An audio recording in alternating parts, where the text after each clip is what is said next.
అందరికీ నమస్కారం. అమ్మ మాట అమ్మాయి బాట ఛానల్కి స్వాగతం. కథ చెప్పుకుందామా? స్నేహధర్మం. నాగపట్టణంలోని రత్న వ్యాపారులందరిలోనూ దేవగుప్తుడు గొప్ప ధనికుడు. అతడు బాల్యంలో నాగపట్టణం రాజైన విజయశీలుడితో పాటు ఒకే గురుకులంలో విద్యాభ్యాసం చేశాడు.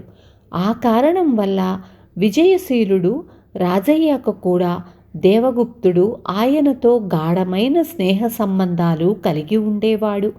దేవగుప్తుడికి ఓడవర్తకం ఉండేది. అతడు తరచూ వర్తకపు పనుల మీద అనేక ప్రాంతాలు తిరిగి వస్తూ ఉండేవాడు. ఒకసారి అతడు ఓడ ప్రయాణం తలపెట్టి బయలుదేరే ముందు రాజును చూడబోయాడు. విజయశీలుడు అతన్ని ఎంతో ఆదరపూర్వకంగా పలకరించి సంగతి తెలుసుకొని, ఈ సముద్ర ప్రయాణాలు ఎంతో శ్రమతో కూడినవి. మనం దాదాపు వృద్ధులం అయిపోయినట్లే. ఈ పనుల భారం నీ కొడుకు మీద పెట్టి నువ్వెందుకు విశ్రాంతి తీసుకోకూడదు అని అడిగాడు. మహారాజా, వ్యాపార నిమిత్తం ఇప్పుడు నేను చెయ్యబోయేది నా కడసారి ప్రయాణం. వెంట నా కొడుకును కూడా తీసుకుపోతున్నాను. వాడికి వృత్తి పట్ల తగినంత ఉత్సాహం ఉంది, కానీ చాలినంత అనుభవం మాత్రం లేదు. ఈ ప్రయాణం వాడికి చాలా మేలు కలిగిస్తుందని నేను భావిస్తున్నాను. ఆ తరువాత మీరన్నట్లు నేను పూర్తిగా విశ్రాంతి తీసుకోదలిచాను అన్నాడు దేవగుప్తుడు. అతడు రాజు దగ్గర సెలవు తీసుకుని కొడుకుతో పాటు ఓడల్లో ప్రయాణించి అనేక దీవుల్లో లాభసాటిగా వస్తువుల కొనుగోలు అమ్మకాలు చేసి సంవత్సరం తరువాత నగరానికి తిరిగి వచ్చాడు.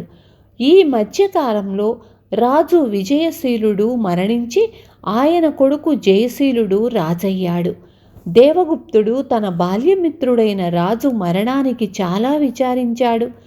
కొత్త రాజైన జయశీలుడి పాలనలో వచ్చిన మార్పులు గ్రహించడానికి ఆయనకు ఎంతో కాలం పట్టలేదు. రాజకుటుంబానికి ఆప్తుడు కనుక దేవగుప్తుడు కొత్త రాజును చూడబోయాడు. కుశల ప్రశ్నలయ్యాక జయశీలుడు దేవగుప్తుణ్ణి తన పరిపాలన ఎలా ఉన్నది అని అడిగాడు.